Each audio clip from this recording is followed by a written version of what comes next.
Bismillahirrahmanirrahim. Allahumma salli ala Muhammad wa ali Muhammad. The next section is entitled Characteristics of Ritual Purity.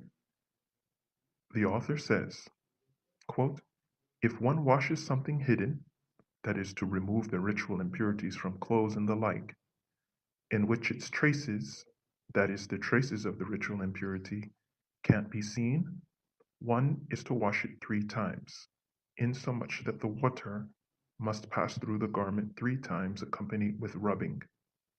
If it is not possible to place the garment in a container to clean it, it is sufficient to beat the garment 3 times out of necessity.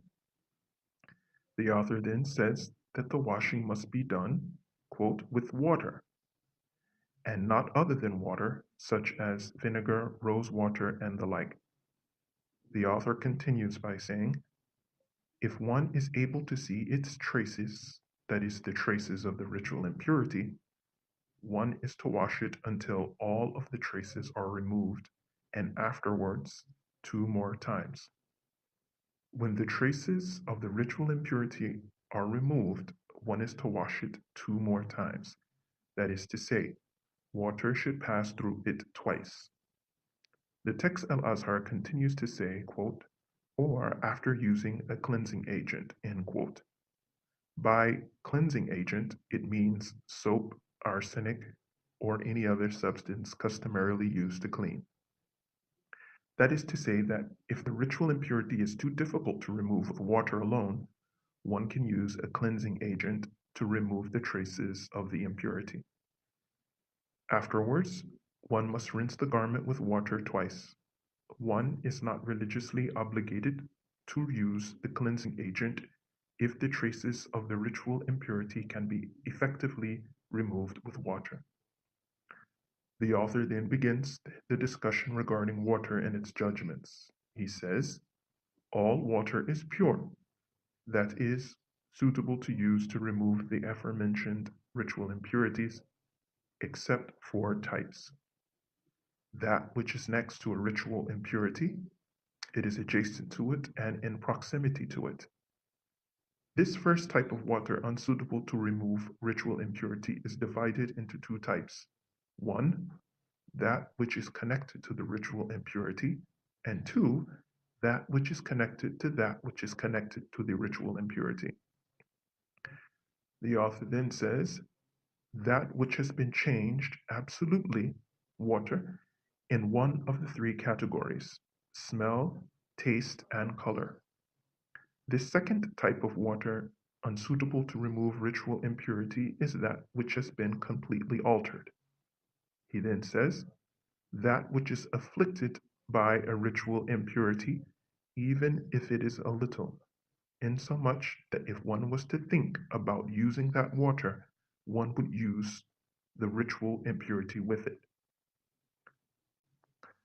This third type of water, unsuitable to use to remove ritual impurity, is that stagnant water affected by a ritual impurity.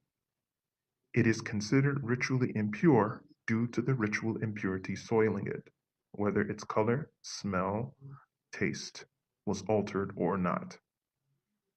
The author says, that which is afflicted by a ritual impurity and alters its purity, insomuch that a large amount of water would be needed to purify it.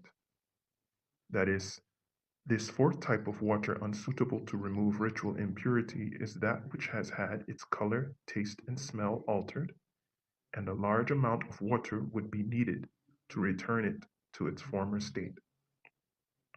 Any type of water other than these 4 types would be considered ritually pure. The author then states that ritual purity or impurity cannot be removed except through certainty or the statement of a just witness. This means that when one comes to know the purity of something by water or the ritual impurity of something by coming into contact with the ritual impurity with a certain knowledge, that thing is declared ritually pure or impure respectively. Certain knowledge is that which negates assumption and uncertainty. It can be illustrated by the following example. A group of people take water from a pond or rain and place it in a container. They neglect it, and then a dog comes near it.